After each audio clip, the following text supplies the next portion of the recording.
കോഴിക്കോട് ഈങ്ങാപ്പുഴ കക്കാട് കുടുംബവഴക്കിനെ തുടർന്നുണ്ടായ ആക്രമണത്തിൽ ഭർത്താവ് ഭാര്യയെ വെട്ടിക്കൊലപ്പെടുത്തി. യാസറാണ് ഭാര്യ ഷിബിലയെ വെട്ടിക്കൊന്നത്.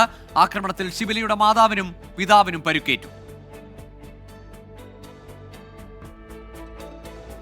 അന്ന് 2-3 തവണ സ്റ്റേഷനിൽ ബന്ധപ്പെടുകയും ഒരു അപകടം മണക്കുന്നുണ്ട്, അവൻ വെല്ലുവിളിക്കുന്നുണ്ട്, ഫോണിലൂടെയും വാട്സപ്പിലൂടെയും ഒക്കെ തെറി വിളിച്ച് കൊല്ലും എന്ന ഭീഷണി വരെ വരുത്തിയിട്ടുണ്ട് എന്നുള്ളത് പോലീസിനെ അറിയിക്കുകയും ലഹരിയായി ഉപയോഗമുണ്ട് എന്നൊക്കെ പോലീസിനെ അറിയിച്ചിട്ടും പോലീസിൻ്റെ ഭാഗത്തുനിന്ന് ഒരു അനങ്ങാപ്പാറ നയം സ്വീകരിച്ചതിൻ്റെ ഭാഗമായിട്ടാണ് ഈ അപകടവുമായി ബന്ധപ്പെട്ട് ഇപ്പം ഉണ്ടായ പുതിയ വിഷയം. ഇന്ന് വൈകുന്നേരം നോമ്പ് തുറക്കുന്ന സമയത്ത് ഈ പറഞ്ഞ ഭർത്താവ് യാസർ ഭാര്യ വീട്ടിലെത്തുകയും ഭാര്യയെ അവിടെ വെച്ച് കഴുത്തിന് കുത്തി പരിക്കേൽപ്പിക്കുകയും ചെയ്തു. ഇത് കണ്ട് ഓടിയെത്തിയ പിതാവിന് അബ്ദുറഹ്മാൻ എന്ന് പറഞ്ഞ വ്യക്തിക്കും ഭാര്യയായ ഹസീനയ്ക്കും മാരകമായ പരിക്ക് പറ്റിയിട്ടുണ്ട്.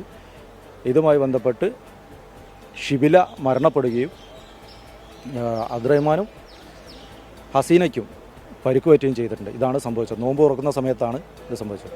ഈ പറഞ്ഞ യാസർ ലഹരി മാഫിയയുടെ ഒരു പ്രധാന കണ്ണിയാണ് എന്നുള്ള രീതിയിലാണ്.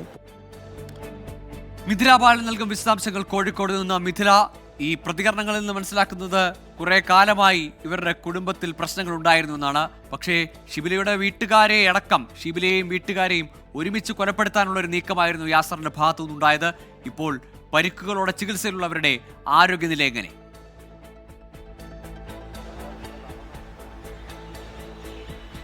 ഗോകുൽ, ഷിബിലയാണ് മരിച്ചത്.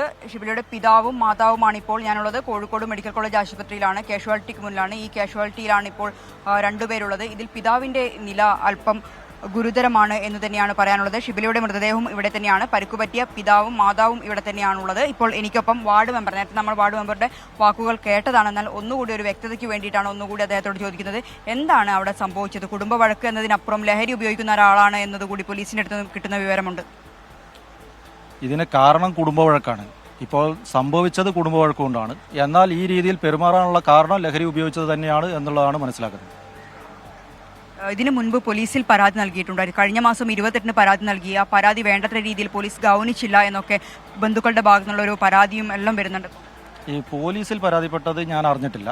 അതിനിപ്പോൾ എന്തായാലും ഉണ്ട്, പരാതിപ്പെട്ടിട്ടുണ്ടെങ്കിൽ തന്നെ അതിൻ്റെ റെക്കോർഡ്സും കാര്യങ്ങളൊക്കെ ഉണ്ടാവുമല്ലോ. എന്നാൽ ഞാൻ അറിഞ്ഞിട്ടില്ല പോലീസിൽ പരാതിപ്പെട്ടത്. അതാണ് അതിൻ്റെ സംഭവം. പക്ഷേ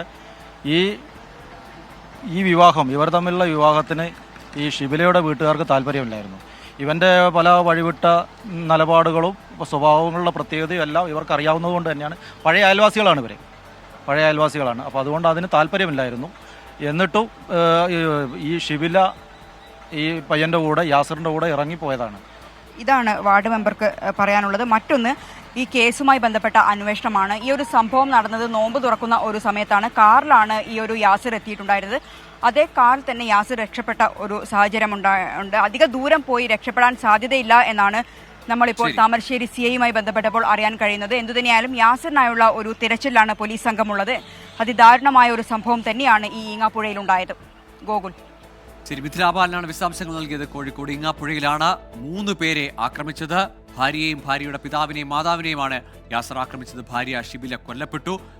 ഭാര്യ മാതാവും ഭാര്യ പിതാവും ഗുരുതരമായ പരിക്കുകളോടെ ചികിത്സയിലുമാണ്. യാസറിനെ തിരയുകയാണ് പോലീസ് ഇപ്പോൾ.